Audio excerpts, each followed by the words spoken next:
अब हम आपको एक ऐसी खबर के बारे में बताएंगे जिसमें आपके लिए एक बड़ी चिंता छिपी हुई है।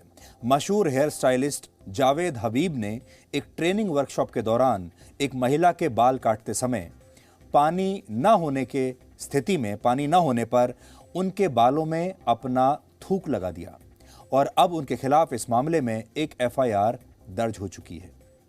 सबसे पहले आपको यह बताते हैं कि जावेद हबीब है कौन, लेकिन उससे भी पहले आप ये वीडियो देख लीजिए, फिर आपको बताते हैं। ध्यान से सुनो। और अगर पानी की कमी है ना,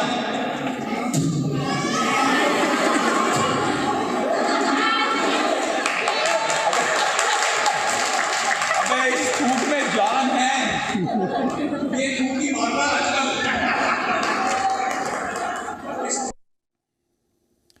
अब उस महिला की स्थिति सोचिए जिस महिला के बाल जावेद हबीब काट रहे थे और वो कह रहे हैं कि अगर आपके पास पानी ना हो बाल काटते समय तो आप जिसके भी बाल काट रहे हैं उसके बालों पर थूक सकते हैं। और फिर उन्होंने वाकई इस महिला के बालों पर थूक दिया।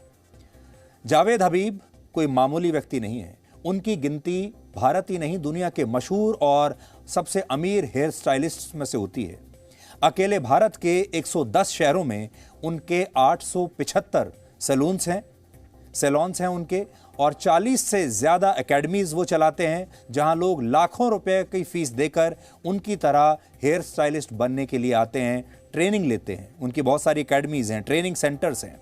सिंगापुर, दुबई, केनिया, बांग्लादेश और नेपाल समेत कई देशों में उनके नाम पर फ्रेंचाइज आउटलेट्स खुले हुए हैं और इन आउटलेट्स का संचालन भी केवल वही व्यक्ति कर सकता है जिसने जावेद हबीब की एकेडमी से कोई कोर्स किया हो, यानी ट्रेनिंग वहां से ली हो। और उनकी टोटल जो नेटवर्थ है वो इस समय $30 मिलियन यानी लगभग 225 करोड़ रुपए के आसपास है। और जो बात शायद बहुत कम लोगों को पता होगी वो ये कि भारत के आखिरी वाइस रॉय लॉर्ड माउंटबेटन अपने बाल जावेद हबीब के दादा नजीर अहमद से कटवाया करते थे। यानी ये जो खानदान है बहुत पुराना खानदान है ये, और लॉर्ड माउंटबेटन भी इसी खानदान से अपने बाल कटवाते थे। और जब वर्ष 1947 में भारत आजाद हुआ था और लॉर्ड माउंटबेटन ब्रिटेन लौट गए, तब उनके बाद वो देश के पहले प्रधानमंत्री जवाहरलाल नेहरू के पर्सनल हेयर ड्रेसर भी बन गए थे, यानी जावेद हबीब के दादा। उन्होंने नेहरू के बाल भी काटे हैं। जावेद हबीब के पिता हबीब अहमद भी अपने समय के बड़े मशहूर हेयर स्टाइलिस्ट रहे हैं। जयपुर राजघराने की राजमाता, पूर्व प्रधानमंत्री इंदिरा गांधी और देश के कई पूर्व राष्ट्रपति अपने बाल केवल हबीब अहमद से ही कटवाना पसंद करते थे और इसके लिए उनके पिता को राष्ट्रपति भवन में एक बाकायदा अलग से मकान मिला हुआ था, जहां 26 जून 1963 को जावेद हबीब का जन्म भी हुआ था। यानी उनका जन्म भी राष्ट्रपति भवन के कैंपस में ही हुआ था, जहां उनके पिता को अलग से मकान दिया गया था। लेकिन अब एक बार सोचिए कि जिस व्यक्ति को बाल काटने की कला विरासत में मिली हो, जो आज दुनिया का इतना बड़ा हेयर स्टाइलिस्ट बन चुका हो, जिसके पास बेशुमार दौलत है, नाम है, शोहरत है, वो एक ट्रेनिंग वर्कशॉप के दौरान एक महिला के बालों में ये कहते हुए अपना थूक लगा देता है कि उसके पास अगर पानी नहीं है तो क्या करना चाहिए। और ये जब वो करते हैं ऐसा, तब वहां मौजूद जो लोग हैं, जो शायद उनके शिष्य रहे होंगे, जो उनसे सीख रहे हैं, वो सारे लोग तालियां बजाते हैं। और उसके बाद जावेद हबीब कहते हैं कि उनके थूक में बड़ी जान है। बहुत सारे लोग ये कह रहे हैं कि जावेद हबीब ने ऐसा करके इस महिला का अपमान किया है, लेकिन हमें लगता है कि ये मामला इस अपमान से भी कहीं ज्यादा बड़ा है। ये मामला मानसिकता का है जो इस घटना में साफ नजर आ रही है। ये वीडियो 3 जनवरी का है, जब जावेद हबीब उत्तर प्रदेश के मुजफ्फरनगर में स्थित एक ट्रेनिंग वर्कशॉप में हिस्सा लेने के लिए गए थे। और इस दौरान जिस महिला के बालों में उन्होंने अपना थूक लगा दिया, उसने सोचा भी नहीं था कि देश का इतना बड़ा हेयर स्टाइलिस्ट उनके बालों के साथ ऐसा करेगा। और यही वजह है कि इस महिला ने जावेद हबीब के खिलाफ अब पुलिस में एफआईआर दर्ज करा दी है। इसके अलावा इस महिला ने कहा है कि वो पेड़ के नीचे बैठे किसी छोटे व्यक्ति से अपने बाल कटवा लेगी, लेकिन कभी भी जावेद हबीब जैसे बड़े हेयर स्टाइलिस्ट पर अब भरोसा नहीं करेगी। हालांकि जावेद हबीब ने इस मामले पर अपनी सफाई दी है और कहा है कि उन्होंने ऐसा सिर्फ एक मजाक में किया था।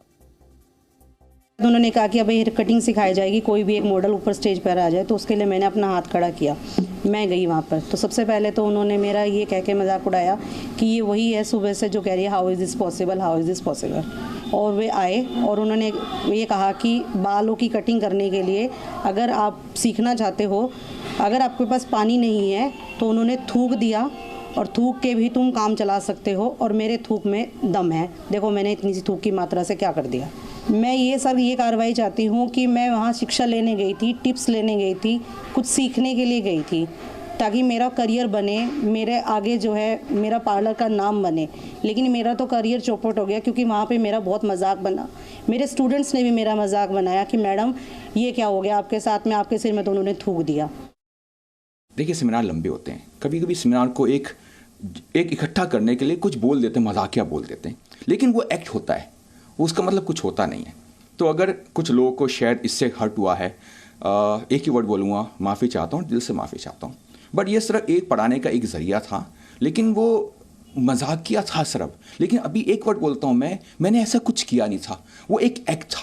क्योंकि 6 घंटे 7 घंटे जब आप पढ़ा रहे हैं, आप कितनी हेयर ड्रेसिंग की बातें करेंगे, उसके अंदर कुछ डालना पड़ता है। तो प्लीज़ बट अगर हर्ट हुआ है, माफ़ी चाहता हूँ और दिल से चाहता हूँ।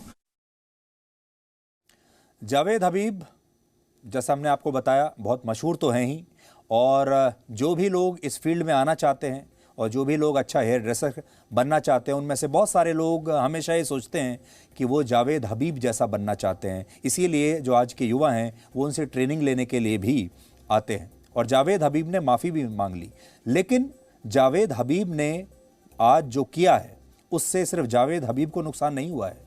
जावेद हबीब जैसे और लाखों लोग जो इस प्रोफेशन में हैं, अब लोग उन्हें भी शक की निगाह से देखेंगे।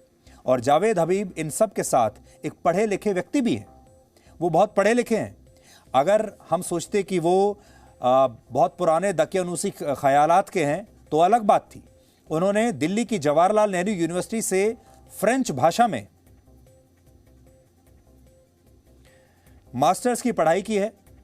वो लंदन के मॉरिस इंटरनेशनल स्कूल से हेयर ड्रेसिंग का एक कोर्स कर चुके हैं, यानी बाहर से विदेशी कॉलेजों में उन्होंने पढ़ाई की है, विदेशी ट्रेनिंग इंस्टीट्यूट्स में पढ़ाई की है। अच्छे पढ़े लिखे इंसान माने जाते हैं।